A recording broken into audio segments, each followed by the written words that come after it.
읽겠습니다. 요한계시록 1장 10절부터입니다. 주의 날에 내가 성령에 감동하여 내 뒤에서 나는 나팔 소리 같은 큰 음성을 들으니 가로되 너 보는 것을 책에서 써 에베소, 서머나, 버가모, 두아디라, 사데, 빌라델비아, 라우디아 교회 7교회에 보내라 하시기로 몸을 돌이켜 나더러 말할 음성을 알아보려고 하여 돌이킬 때에 7 금촛대를 보았는데 촛대 사이에 인자 같은 이가 발에 끌리는 옷을 입고 가슴에 금띠를 띠고 그 머리와 털의 희기가 흰 양털 같고 눈 같으며 그의 눈은 불꽃 같고 그의 발은 풀무에 단련한 빛난 주석 같고 그 음성은 많은 물소리와 같으며 그 오른손에 7뼈리 있고 그 입에서 좌우에 날선 검이 나오고 그 얼굴은 해가 힘있게 비치는 것 같더라.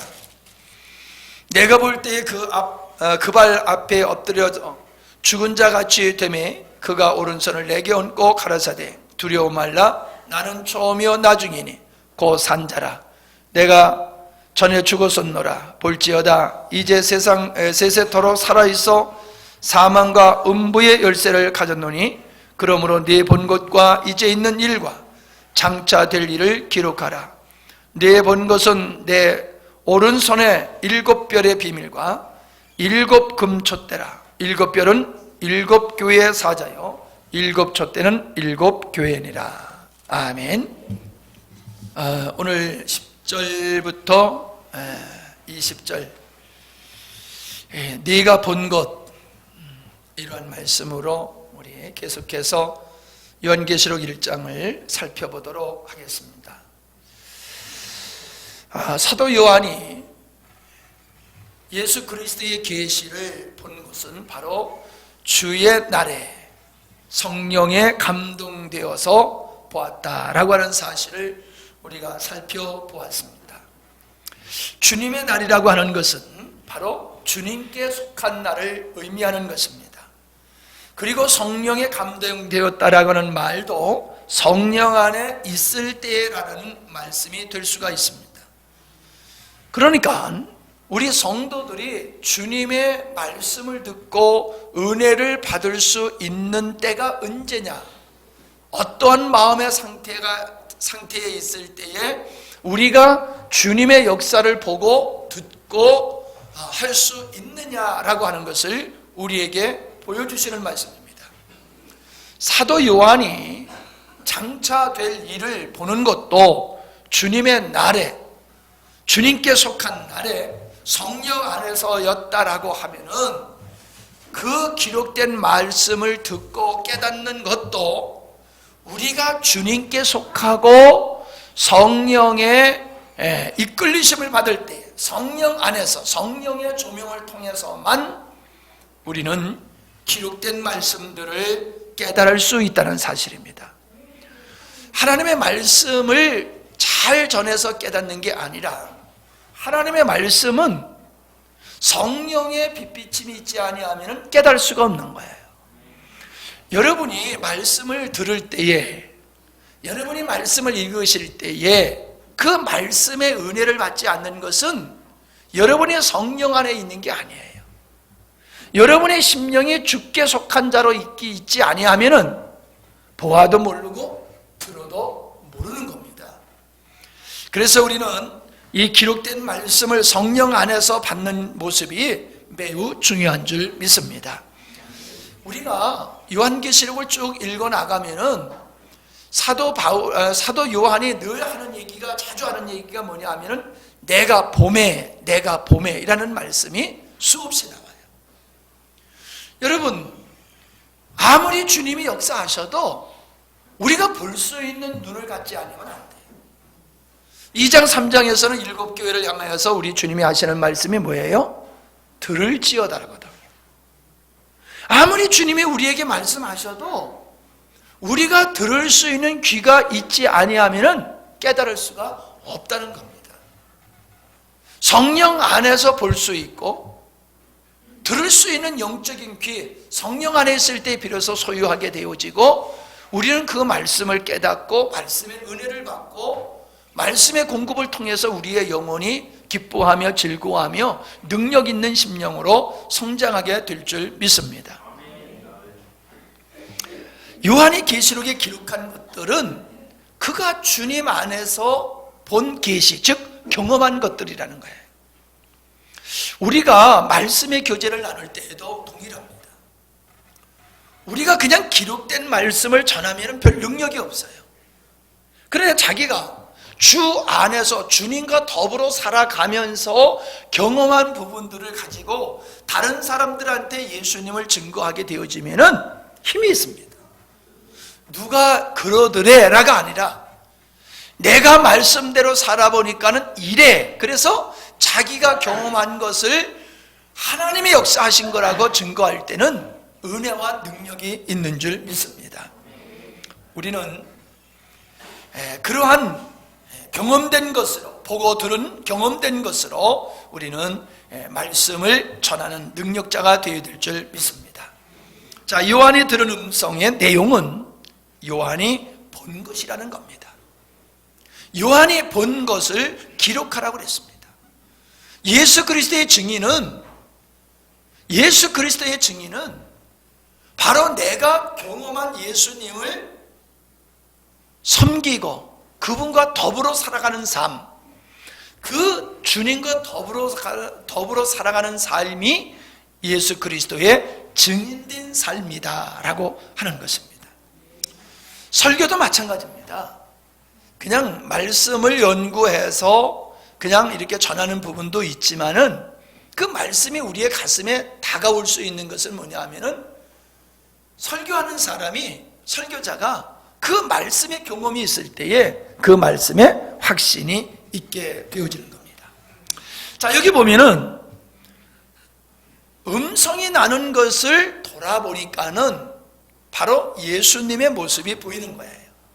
그런데 그 예수님의 모습을 쭉 기록해 놓았는데 이 부활하신 예수님, 천상에 계시는 이 예수님의 모습이 불신자들에게는 이게 심판의 모습이고 구원받는 하나님의 백성들에게는 이게 축복의 모습이에요. 그래서 이 말씀을 먼저 오늘 살펴보도록 그렇게 하겠습니다. 여기 보니까는 13절에 보니까는 촛대 사이에 인자 같은 이가 발에 끌리는 옷을 입고 가슴에 금띠를 띠고 있는 모습을 보게 됩니다. 발에 끌리는 옷, 그러니까 발까지 덮여진 옷이에요. 이것은 제사장이 입고 있는 옷을 이야기하고 있는 겁니다. 우리가 이 요한이 보았다라고 하는 이 본 것을 환상을 본 거거든요. 그 환상을 본 거를 문자로 기록해 놓은 것이 이 요한계시록이란 말이에요. 그런데 이 요한계시록에 문자로 기록한 그 말씀들이 구약의 다니엘서를 통해서 예언된 말씀들이에요. 예언된 말씀. 하나님께서 다니엘에게 꿈과 환상을 해몽하는 과정 속에서 장차 역사가 이렇게 될 것이고 하나님의 뜻이 이렇게 이루어질 거야 라고 하였던 그 말씀들을 가지고 사도 요한은 자기가 본 것을 기록하고 있다는 거예요. 재미있어요. 뭐가 재미있습니까? 이거는 지금 사도 요한이 보고 있는 것은 바로 다니엘서를 통해서 선지자들을 통해서 하나님이 이렇게 하시겠다라고 하셨던 그 말씀을 이렇게 이루어갈 거야 라고는 환상으로 본 거거든요. 그러니까 그가 본 환상이나 다니엘서에 기록된 말씀이나 동일한 거예요. 다른 게 아니고 같은 거예요. 그래서 이 요한계시록의 사도 요한이 기록한 말씀들은 선지자들이 보고 기록했던 말씀과 동일한 것들이다. 그래서 선지자들의 말씀을 빌려다가 자기가 본 것을 기록했다라고 하는 것을 우리가 볼 수 있는데, 바로 그런 측면에서 볼 때에 이 인자 같은 이가 입은 옷은 발에 끌리는 옷을 입고 있다는 거죠. 다시 말하면 발을 덮은, 그러니까 손과 얼굴만 내놓을 수 있고 모든 몸을 덮는 그런 옷이에요. 이게 제사장의 옷이거든요. 제사장은 속옷이 있고 겉옷이 있고 그 다음에 에봇과 흉패의 옷을 입고 있는 모습을 보게 됩니다. 그럼 왜 제사장은 온몸을 덮는 옷을 입게 했느냐? 사람의 몸은 죄를 상징하는 거예요. 그래서 죄를 상징하는 몸이기 때문에 하나님 앞에서 그 죄된 모습을 볼 수가 없는 거예요. 그래서 가려야지 된다라고 하는 거죠. 가려야 되는 거예요. 근데 재밌는 것은 뭐냐면은 제사장들이 입고 있는 그 예복의 가슴에 보면은 정사각형의 보석판이 달려 있어요. 그래서 12보석이 이게 가슴에 달려 있거든요. 근데 재밌는 것이 요한계시록 21장에 가보면은 어린 양의 신부의 모습이 나오는데 그것을 거룩한 성 예루살렘이다 라고 얘기하면서 성곽이 있고 12문과 12기초석이 있어요. 그런데 그 12문은 12지파의 이름이 기록되어 있고 12기초석에는 12사도의 이름이 기록되어 있고, 그리고 그 기초석은 무엇으로 되어 있냐 하면은, 그 성곽은 무엇으로 되어 있느냐 하면은 각종 보석으로 되어 있는데, 제사장들이 에봇에 그 달고 있었던 그 보석이 바로 성곽을 이루고 있더라는 거예요. 그래서 제사장이 입고 있는 그 옷이라고 하는 것은 바로 교회를 상징하는 거예요. 하나님의 백성들을 상징하는 거예요. 그래서 제사장이 죄인된 우리를 가슴에 품고 하나님께 나아가서 제사를 드려서 제사로 말미암아 죄 사함 받게 되어지는 이 속죄의 그림을 보여주고, 구원받은 하나님의 백성들, 그러니까는 12문 12기초석, 이것은 구약의 성도, 신약의 성도를 총칭하는 것이거든요. 그 구약의 성도와 신약의 성도들이 무엇으로 되어 있느냐? 12보석으로 되어 있다는 거예요. 12보석. 그 보석이 바로 구원받은 성도, 거룩하여진 성도를 의미하는 것이다 라고 하는 것을 볼 수가 있는 겁니다. 그래서 이 성곽을 보면요, 성곽이 아주 장방향이 정확하게 정사각형으로 되어 있는 것을 보게 되어집니다. 그러니까 사람들은 야, 천국은 아주 네모 반듯한 성으로 되어 있겠구나 이렇게 생각을 하는데, 성이 그렇게 네모 반듯하게 되어 있다고 하는 것은 천국이 그렇게 되어 있다는 게 아니라, 바로 제사장이 그 보석을 12지파를 상징하는 보석을 달 때 쭉 밀어 달질 않았다는 거예요. 12개를 이렇게 착착착착, 아니면 계속 옆으로 가로로 12개를 다는 게 아니라 네모, 세모, 그러니까 뭐예요? 3, 4, 12가 되는 거죠. 그렇게 아주 정방향으로 달았다는 거예요. 이것은 완벽한 것, 부족함이 없는 것을 상징하는 것이에요. 그래서 천상의 어린 양의 신부인 새 예루살렘을 보니까는 제사장들이 달고 있었던 그 흉패와 똑같은 모습을 하고 있더라. 그래서 제사장의 옷은 구원받은 교회 성도의 모습이다 하는 것을 우리가 알 수가 있고요. 그 다음에 금띠를 가지고 달고 있는 모습을 보게 되어집니다. 이 금띠라고 하는 것은 요한계시록 15장 6절에 보니까는 7 재앙을 가진 7 천사가 성전으로부터 나와 맑고 빛난 세마포 옷을 입고 가슴에 금띠를 띠고 있더라 라고 말씀하고 있습니다. 그래서 이 금띠를 띠고 있는 것은 제사장의 모습인 것을 보게 되죠. 그래서 이러한 제사장의 이 모습은 인류를 구원하신 이 제사장의 옷을 입고 있는 이 예수님의 모습은 제사장으로서 모든 죄인들의 죄를 사하시는 사역을 감당하신 분이라고 하는 것을 보여주고 있는 것입니다. 두 번째, 그 머리와 그 머리털의 시기가 양털 같고 흰 눈과 같다, 그렇게 말씀하고 있습니다. 14절이죠. 그래서 희다, 눈과 같이 깨끗하다라고 하는 것은 정함을 상징하는 것이에요. 그런 모습을 하신 주님은 심판자로 서 계심을 볼 수가 있는 겁니다. 즉 하나님은 공의로우신 분이기 때문에 심판하실 수밖에 없어요. 하나님이 그렇게 흰 모습을 하고 있다고 하는 것은 거룩하신 분, 공의로우신 분, 그래서 공의로우신 하나님은 반드시 심판할 수밖에 없다라고 하는 것을 보여주고 있는 것이고요. 이 흰색이라고 하는 것은 레위기 19장 32절에 보면은 너희 셋 머리 앞에 일어서고 노인의 얼굴을 공경하며 네 하나님을 경외하라. 잠언서 16장 31절에 보니까는 백발은 영화의 면류관이라, 이렇게 말씀하고 있습니다.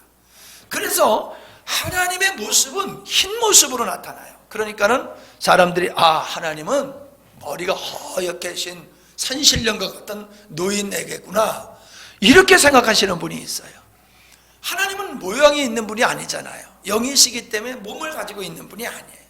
그런데 그런 하나님을 왜 흰 머리의 모습으로, 이 환상으로 예수님의 모습을 보이게 했느냐 하면은, 그거는 예수 그리스도의 영광과 권위와 그 존경을 나타내는 것이다 라고 하는 것을 우리가 볼 수가 있겠지요. 그러면서도 다니엘서 7장 9절로 10절의 말씀에 보면은 이 흰 머리는 또 심판하는 모습으로 나타나고 있음을 보게 됩니다. 내가 보았는데 왕자가 놓이고 옛적부터 항상 계시니가 자정하셨는데 그 옷은 희기가 눈 같고 그 머리털은 깨끗한 양의 털 같고 그 보좌는 불꽃이요 그 바퀴는 붙는 불이며 불이 강처럼 흘러 그 앞에서 나오며 그에게 수종하는 자는 천천히요 그 앞에 시위하는 자는 만만이며 심판을 베푸는데 책들이 펴져 있더라. 그래서 심판하는 자의 모습이 어떻게 나타나냐 하면은 바로 흰 그 머리털이 깨끗하기가 양털과 같이 희다, 이렇게 말씀하고 있는 모습을 봅니다. 그래서 예수님이 흰 머리, 양털 같고 눈 같은 그러한 머리의 모습을 본 것은 하나님의 위엄과 영광과 더불어 심판하시는 주님의 모습을 보여주고 있는 것이고요. 세 번째로 그 예수님의, 인자 같은 예수님의 눈은 불꽃 같다, 그렇게 말씀하고 있습니다. 불꽃 같다. 자, 불꽃은 빠짐없이 관찰하고 살피는 것을 의미하는 거예요.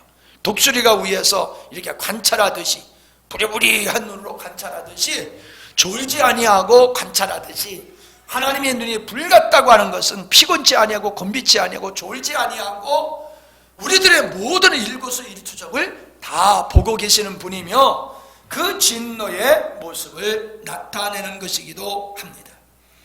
그래서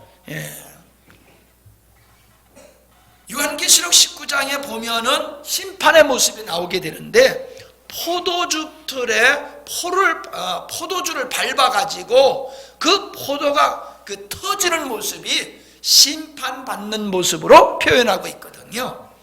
그러니까 그 심판 받으심을 통해서 예수님께서 그 포도송이와 같이 심판 받으심을 통하여 예수 그리스도의 보혈로 우리 성도들이 깨끗이 씻음 받은, 죄사함 받은 그 모습도 우리 주님께서 불꽃 같은 눈으로 지켜보신다라고 하는 것이에요. 그것이 이사야서에도 기록되어 있고 창세기 49장에도 그런 말씀들이 기록되어 있는 것을 보게 됩니다. 요즘 그런 기도를 잘 안 하지만은 옛날 어른들은 불꽃 같은 눈으로 감찰하시는 하나님, 이런 말을 많이 썼어요.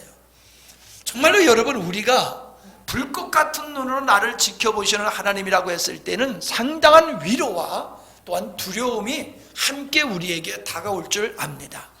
사람들은 하나님이 불꽃 같은 눈으로 우리를 보신다는 사실을 그냥 지식으로만 알고 있지 실질적으로 가슴 속에 믿음으로 가지고 있지는 못하는 것 같아요. 우리 주님이 우리의 모든 걸 보고 계시다라고 하면은 우리가 어떤 환경에 있어도 두려워하지 말고 우리가 흔들리지 않는 자가 되어야 될 줄로 믿습니다. 예수님을 믿으면서 환경을 바라보고 우리가 두려워하고 염려하고 걱정한다는 것은 불꽃 같은 눈으로 나를 지켜보시는 하나님이라고 하는 믿음이 없기 때문에 그런 거예요. 네 번째로, 그 인자 같으신 분은 그 발이 풀무에 단련된 빛난 주석 같다, 그렇게 말씀하고 있습니다. 주석 같은 발, 주석은 노새를 얘기하는 거예요.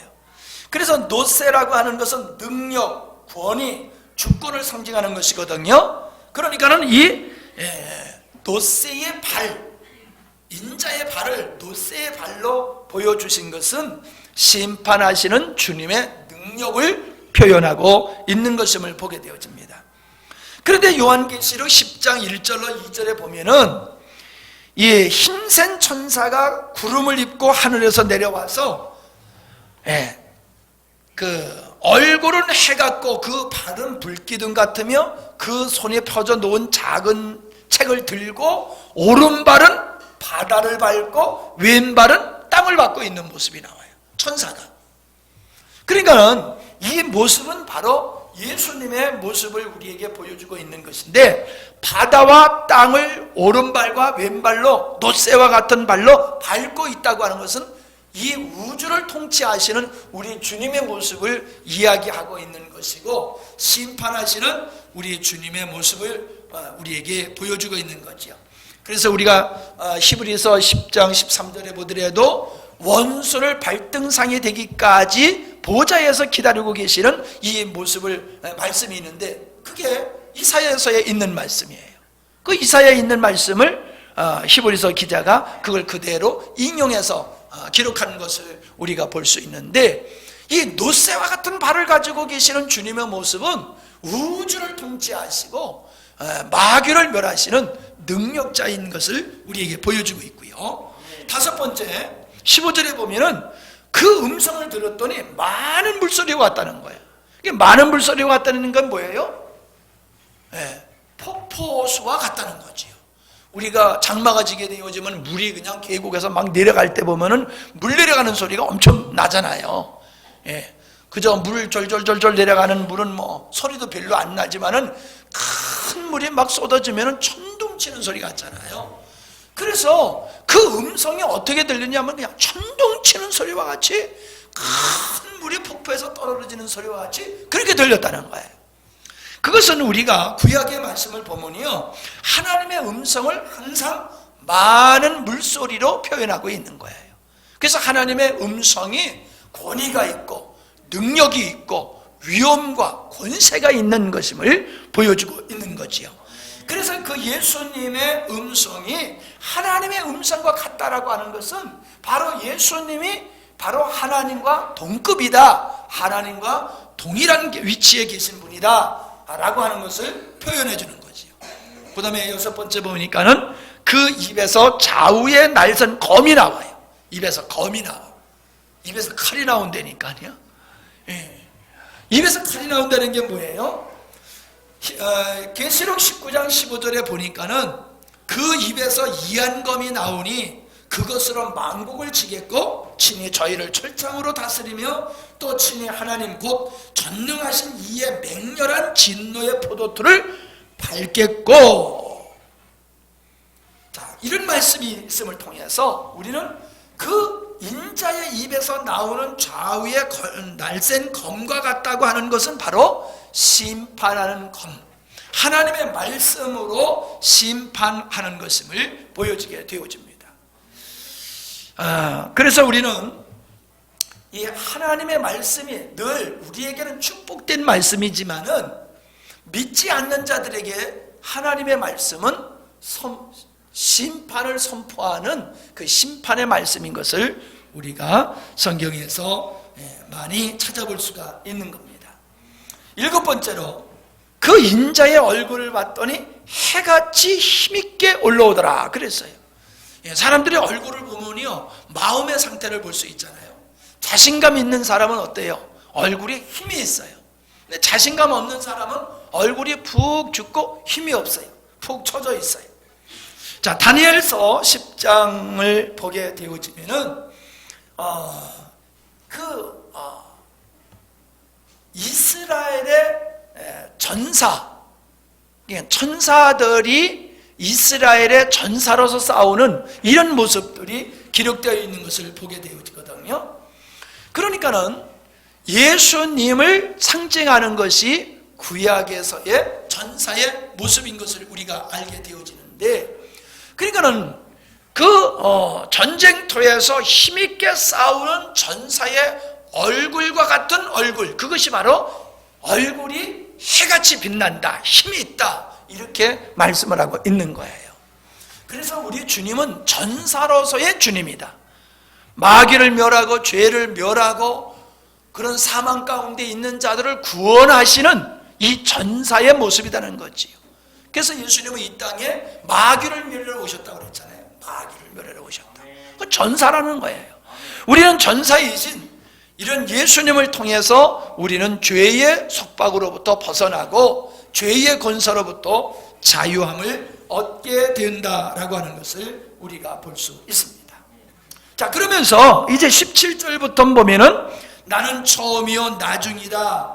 나는 산자라. 내가 전에 죽었었노라. 사망과 음부의 열쇠를 가졌다. 이런 말씀을 하고 있어요. 자, 이것은 뭡니까? 바로 예수님이 자기 자신을 소개하고 있는 거예요. 근데 자기를 소개할 때 어떻게 소개를 하시냐 하면 나는 처음과 나중이다, 이렇게 말씀하고 있거든요. 근데 우리가 요한계시록을 쭉 읽어보면은 처음과 나중이다, 알페와 오메가다, 시작과 끝이다, 이런 말씀들이 계속해서 반복되어 나오는 것을 보게 되어집니다. 이것은 우리 주님이 어떤 분이냐는 것, 그것은 우주의 시작이고 우주를 통치하시고 우주의 끝을 주관하시는 분이 바로 우리 주님이다 라고 하는 것을 보여주는 말씀이 되어지는 것입니다. 만물의 주관자, 만물의 종말론적 성취를 이루시는 우리 주님이시다 라고 하는 것을 바로 표현해서 나는 그런 자다 라고 하는 표현으로서 나는 알페와 오메가요, 처음과 나중이다, 시작과 끝이다, 이런 말씀을 하고 있는 겁니다. 그 다음에 두 번째는 뭐라고 말씀하셨냐면 산자다, 내가 전에 죽었었노라. 예수님이 십자가에서 우리 죄를 대신해서 십자가에 못 박혀 죽으셨잖아요. 죽으셨던 이분이 부활하셨잖아요.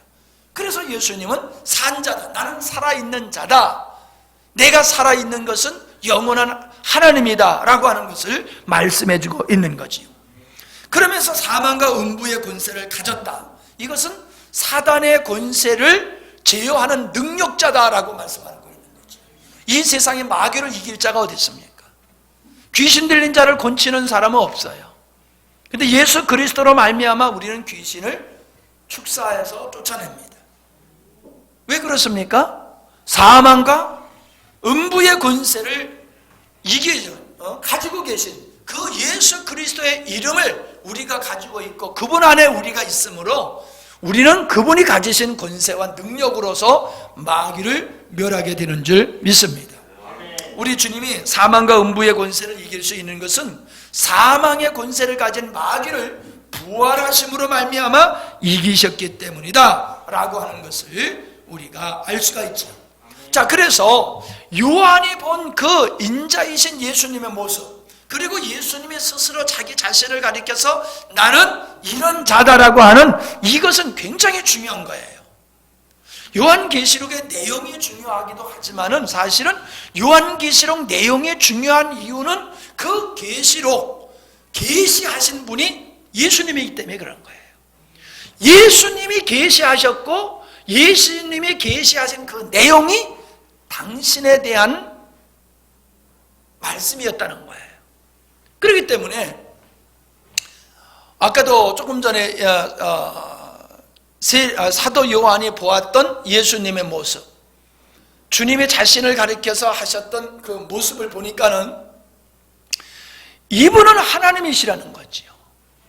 예수님은 그냥 유대 땅 보잘것없는 시골 동네에 살던 그냥 한 사람이 아니라 이분은 하나님께서 인류를 구원하기 위해서 이 땅에 보내신, 하나님이 보내신 구원자 메시아다라고 하는 것이고, 이분을 믿지 아니하면 구원받을 수 없다라고 하는 것이고, 이분은 당신이 목적하신 일, 하나님이 의도하신 일을 반드시 이루실 분이다, 그걸 보여주고 있는 거예요.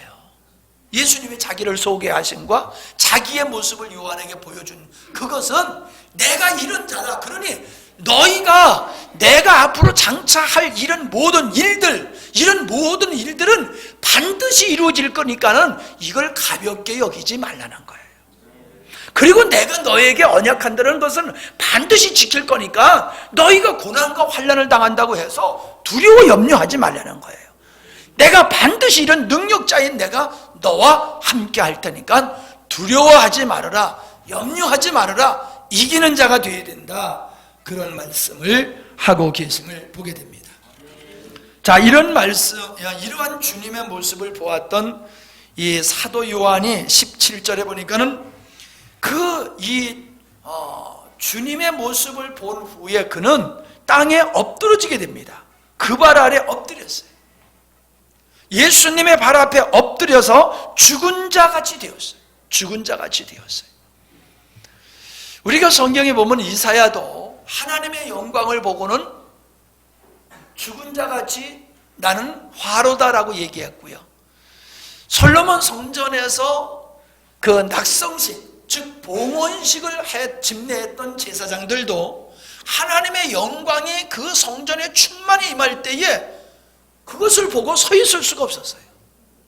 그래서 다 쓰러져 버리고 말았어요. 이 쓰러짐의 현상을 가지고 사람들이 뭐 이러쿵저러쿵 얘기를 많이 하는데, 일부러 쓰러지는 것은 웃기는 일이지만은 주의 영이 강력하게 임하면은요 사람이 쓰러질 수밖에 없어요. 너무 그분의 영광이 크기 때문에 그분 앞에 고개를 들 수가 없고 꿇어 엎드릴 수밖에 없고, 혹은 그냥 죽은 자같이 땅에 그렇게 쓰러져 있을 수밖에 없음을 우리가 보게 되어집니다. 그런데 이러한 요한이 그냥 쓰러져서만 있는 게 아니었다는 거예요. 다니엘서 10장 8절로 20절의 말씀에 보니까는 동일한 말씀이 나와요. 거기도 보니까. 자, 이제 다니엘이 하는 겁니다. 그러므로 나만 홀로 있어서 이 큰 이상을 볼 때에 내 몸에 힘이 빠졌고 나의 아름다운 빛이 변하여 썩은 듯 하였고 나의 힘이 다 없어졌으나, 그리고 9절에 가서 보니까는 그 말소리를 들을 때에 내 얼굴을 땅에 대고 깊이 잠들었었느니라, 이렇게 얘기하고 있어요. 그냥 다니엘이 환상을 보고는 엎드려 아주 죽은 자같이 됐다는 거예요. 그때에 10절에 보니까 그때에 한 손이 이 다니엘을 어루만지면서 어루만져요.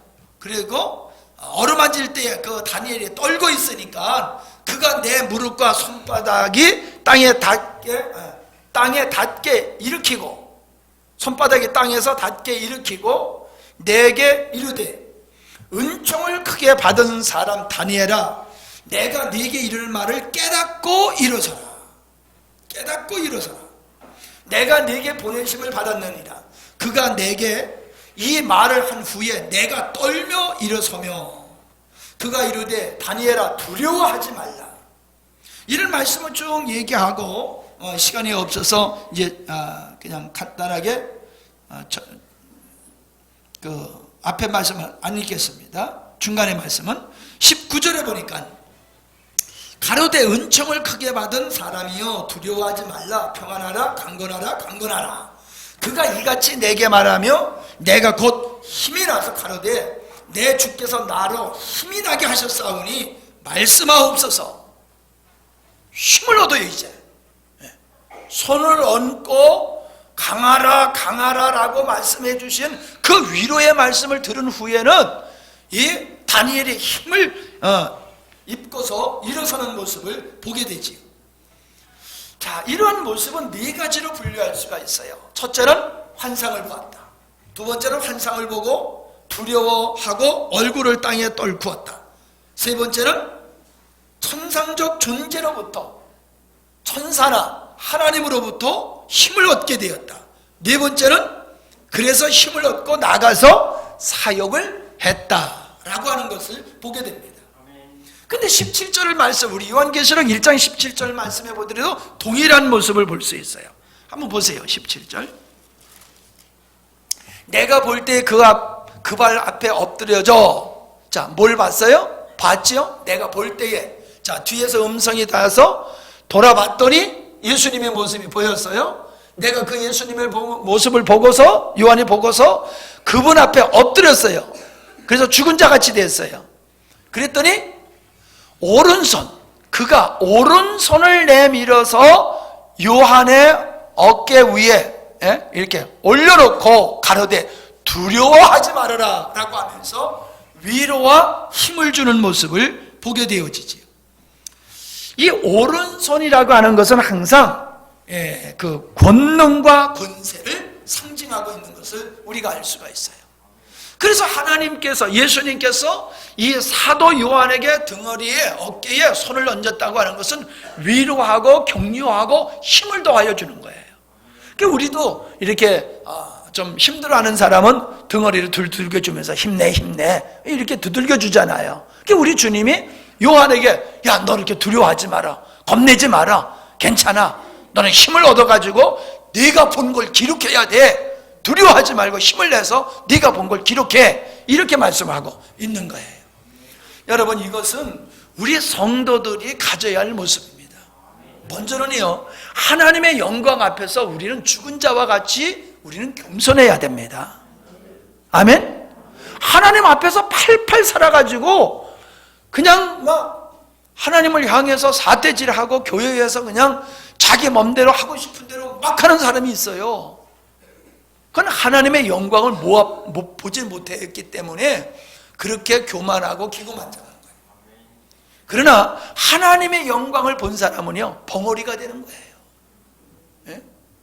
세례 요한의 아버지가 그 하나님의 영광을 보고서 벙어리가 돼버렸잖아요. 하나님의 영광을 본 사람은요, 내 이야기를 쉽게 뱉고 댕기면서 이러쿵저러쿵 저주스러운 말, 불만, 불평, 거짓말을 지어내면서 할 수가 없어요. 이사야의 입을 화저로 찢었던 것과 같이 하나님의 사람의 입은 성령의 통제 아래에 있는 줄 믿습니다. 내 입이 내 마음대로 조잘거리고 있으면요, 그건 주님의 통제 아래에 있는 게 아니에요. 세상 말로 그러잖아요. 야, 입이 찢어졌다고 말이면 다냐, 그러잖아요.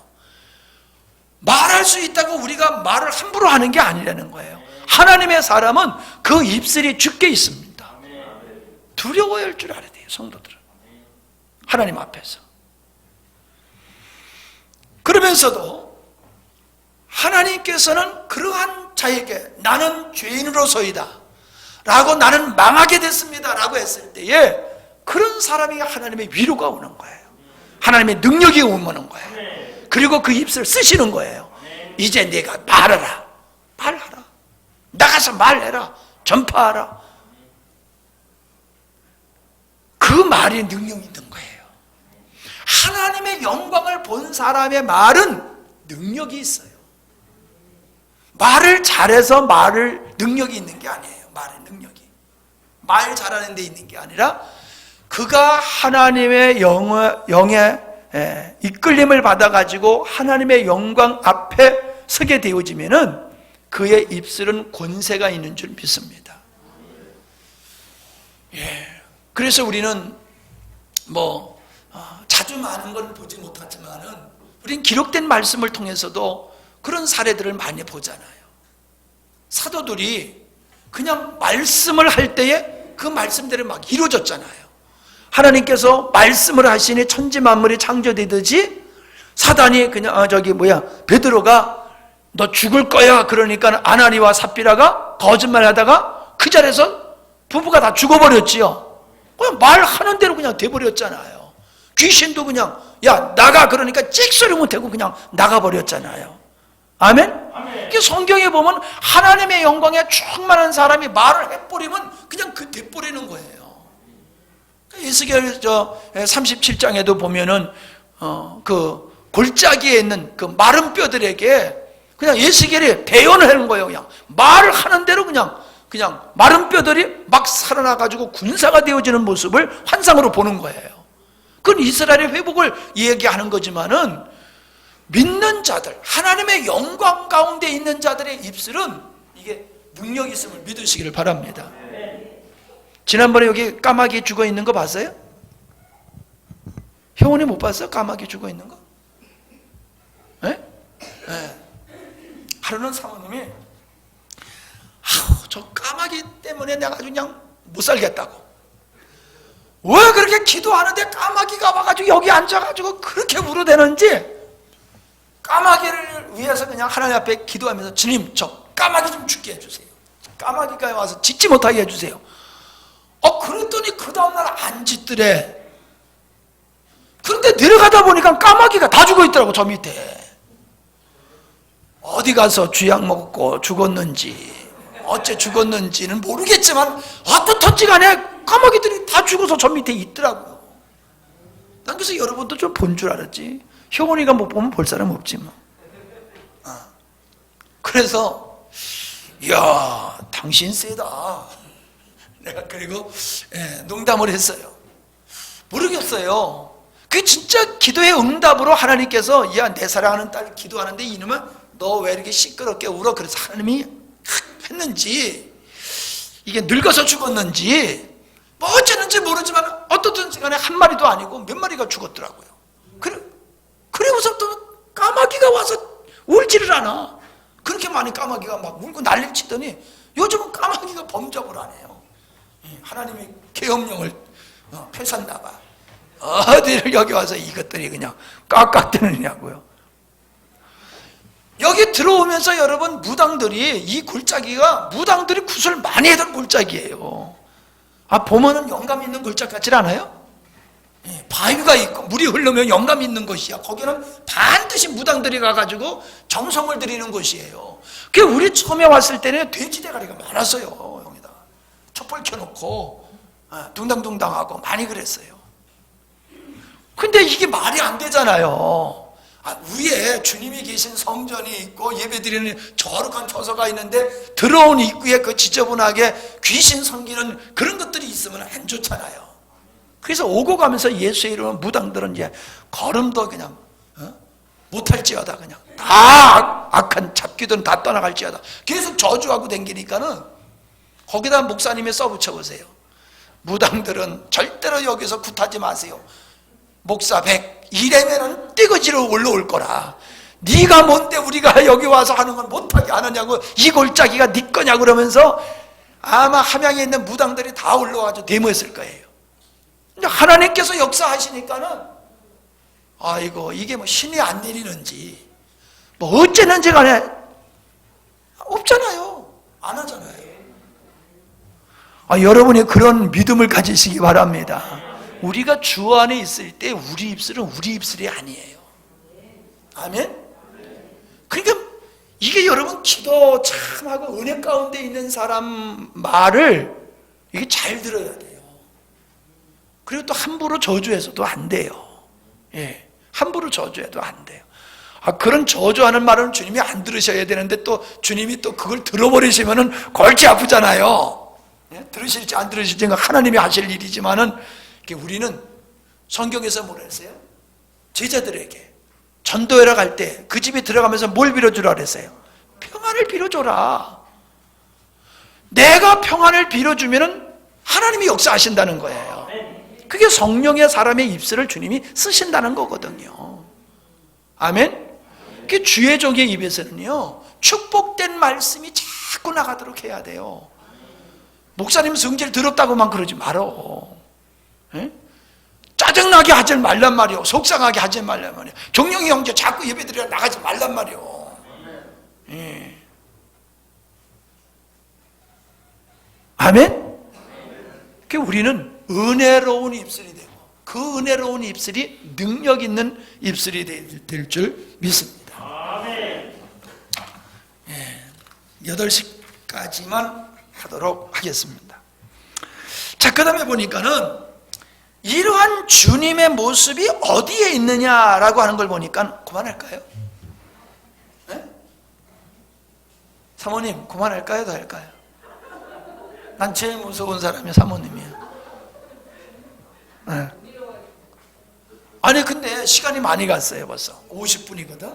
예, 그러니까 이건 다음에 합시다. 예. 나도 좋지 뭐, 그지? 예. 다음에 하도록 그렇게 하겠어요. 자, 정리합니다. 요한이 본 것은 본 것도 중요하지만은 그것을 보여주시는 계시하신 주님이 더 중요한 겁니다. 그분은 반드시 약속하신 것을 반드시 지키실 분이에요. 아멘? 그래서 우리는 이 말씀을 권위 있게 받아들이고 우리는 온전한 순종을 해야 될 줄 믿습니다.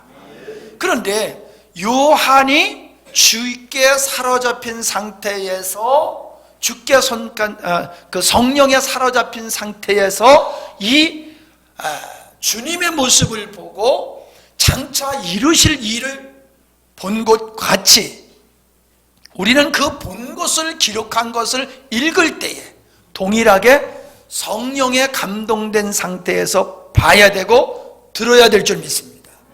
그래야지 깨달을 수가 있는 거예요. 아멘? 그래야지 깨달을 수가 있는 것이다. 이게 오늘 말씀의 아주 요점입니다. 그러한 우리 주님의 모습은 구원자의 모습이기도 하고 심판자의 모습으로 나타나기도 했다. 그러나 우리에게는 예수님의 모습이 두려운 모습이 아니라 축복의 모습, 제사장의 모습으로 우리에게 오신 것은 우리가 구원받은 자이기에 우리는 감사하고 그걸 기뻐할 수가 있다라고 하는 것입니다. 이제 말씀을 마치겠는데요. 이제 내일 모레가 명절이지요. 설날이에요. 우리나라는 2번씩 축복을 해서 새해 복 많이 받으세요. 그래가지고 신정에도 축복해주고 구정에도 축복해주고 2번씩 해서 그런데도 복 못 받으면 좀 이상한 것 같다. 한 번도 아니고 2번씩이나 받으면서 복 못 받으면 좀 이상한 것 같아. 은혜로운 명절 되시기 바랍니다. 서로 사랑으로 돌보고 섬기시는 일이 있으면 좋겠어요. 금요일이니까 내일들 가셔서 금요일 날 모임은 우리가 성경 공부와 기도회는 생략하도록 할 것이고요. 가서 금요일 날 가족들과 잘 보내시고 토요일 날도 쉬는 날이니까 잘 쉬시고 계속 쉬지 마시고 주일날은 정신 차리시고 배탈 나지 마세요. 건강한 모습으로 또 주일날 나와서 예배드리고 비가 온다고 그러죠? 전국적으로 비가 많이 온다고 그래서 아마 족구는 좀 하기가 어렵지 않을까 좀 아쉽지만은 다음에 하죠. 그래서 오전 예배 드리고 식사한 후에 또 우리 전 교인들 이렇게 친교하는 시간 갖고 또 저녁에 일찌감치 떡국 끓여서 또 잡숫고 그리고 가도록 할 테니까 다들 참여하도록 하시기 바랍니다. 우리 셀 리더들은 셀원들 다 챙기셔가지고 100% 참여하실 수 있도록 그렇게 하시기 바랍니다.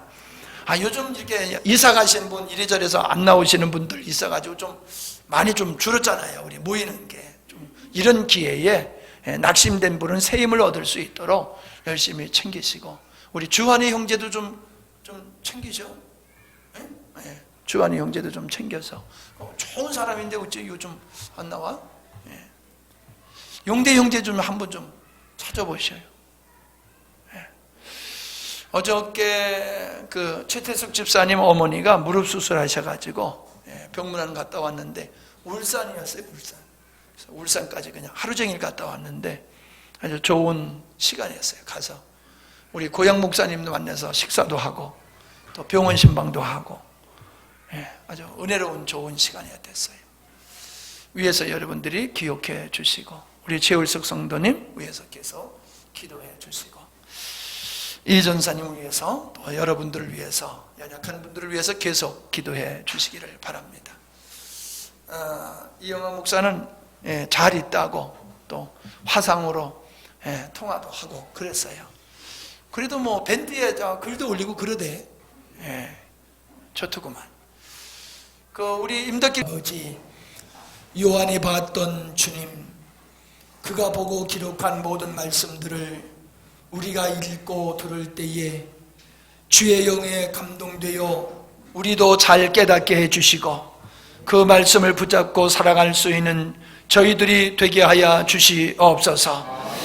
참으로 우리에게 장차 이루어질 말씀을 계시하여 주신 우리 주님의 그 위엄과 권능과 그 아름다운 위대한 모습을 바라보면서 우리에게 주신 이 말씀을 굳게 붙들고 우리가 견고하여 흔들리지 않는 모습으로 주님 앞에서 살아가게 하여 주시옵소서. 이번 명절에 은혜로운 명절이 되기를 원합니다. 온 가족들이 기쁨의 명절이 되게 하시고 참으로 서로 사랑하며 특별히 복음을 서로 나눌 수 있는 축복된 기회가 되게 해 주시옵소서. 많은 분들이 오고 갑니다. 건강 지켜주시고 안전을 지켜주시옵소서. 탈나지 않도록 먹고 마심에 주님 간섭하여 주시고 붙잡아 주시옵소서. 이 밤도 편안한 은혜를 주심을 감사드리며 예수님의 이름으로 기도하옵나이다. 아멘. 주기도문